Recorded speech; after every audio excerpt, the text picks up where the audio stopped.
আসসালামু আলাইকুম ওয়া রাহমাতুল্লাহি ওয়া বারাকাতুহু।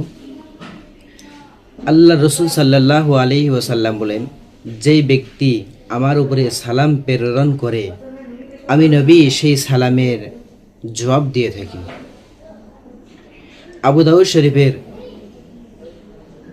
2041 নম্বর হাদিস। আল্লাহ রসুল সাল্লাল্লাহু আলাইহি ওয়াসাল্লাম বলেন, মা মিন আহাদিন ইউসাল্লিমু আলাইয়া ইল্লা রাদ্দাল্লাহু আলাইয়া রূহি হাত্তা আরুদ্দা আলাইহি সালাম। আল্লাহর নবী সাল্লাল্লাহু আলাইহি ওয়াসাল্লাম হাদিস পাকের মধ্যে বলেন, যেই ব্যক্তি আমার উপরে সালাম প্রেরণ করে আল্লাহ পাক রব্বুল আলামিন হাত্তা আরুদ্দা আলাইহি সালাম, আল্লাহ পাক রব্বুল আলামিন ইল্লা রাদ্দাল্লাহু আলাইয়া রূহি, আল্লাহ আমার রূহটাকে আমার মধ্যে ফিরিয়ে দেয় এবং আমি নবী আমার সেই উম্মতের সালামের জবাব দিয়ে থাকি। সুবহানাল্লাহ। তার মধ্যে এই হাদিসের দ্বারা ইঙ্গিত পাওয়া যাচ্ছে যে আমার নবী সাল্লাল্লাহু আলাইহি ওয়াসাল্লাম মৃত নয়, আমার নবী সাল্লাল্লাহু আলাইহি ওয়াসাল্লাম জীবিত। এবার পার্থক্য কি, যে নবী সাল্লাল্লাহু আলাইহি ওয়াসাল্লাম কি সব শুনতে পান? না, কারণ নবী সাল্লাল্লাহু আলাইহি ওয়াসাল্লাম নাসাই শরীফের একটি হাদিসের মধ্যে এসেছে, আল্লাহ রসুল সাল্লাল্লাহু আলাইহি ওয়াসাল্লাম জানিয়ে দিলেন, আন আব্দুল্লাহ ইবনে মাসউদ রাদিয়াল্লাহু তাআলা আনহু قال قال رسول الله صلى الله عليه وسلم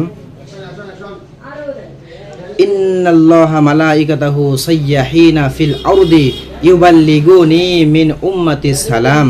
আল্লাহ রসুল সাল্লাল্লাহু আলাইহি ওয়াসাল্লাম জানিয়ে দিলেন যে নিশ্চয়ই আল্লাহ পাক রব্বুল আলামিন দুনিয়ার জমিনে কিছু ফেরেশতা নির্দিষ্ট করে রেখেছে যারা শুধু আমার উম্মতের সালামগুলি আমার কাছে আমার রওজার মধ্যে পৌঁছে দেয়। এবং বাইহাকি শরীফের একটি হাদিস, আল্লাহ রাসূল সাল্লাল্লাহু আলাইহি ওয়াসাল্লাম বলেন, মান সাল্লা আলাইয়া ইনদা কবরি সামিতুহু, যে ব্যক্তি আমার কবরে আমার রওজাতে এসে সালাম প্রেরণ করে, সামিতুহু, সেই সালামটা আমি নবী সাল্লাল্লাহু আলাইহি ওয়াসাল্লাম শুনে থাকি। ওমান সাল্লা আলাইয়া নাইমান, এবং যে ব্যক্তি দূর থেকে সালাম প্রেরণ করে, দূর দূরান্ত থেকে সালাম প্রেরণ করে, আবলিগতুহু, সেই সালামটা আমি নবীর কাছে পৌঁছে দেওয়া হয়।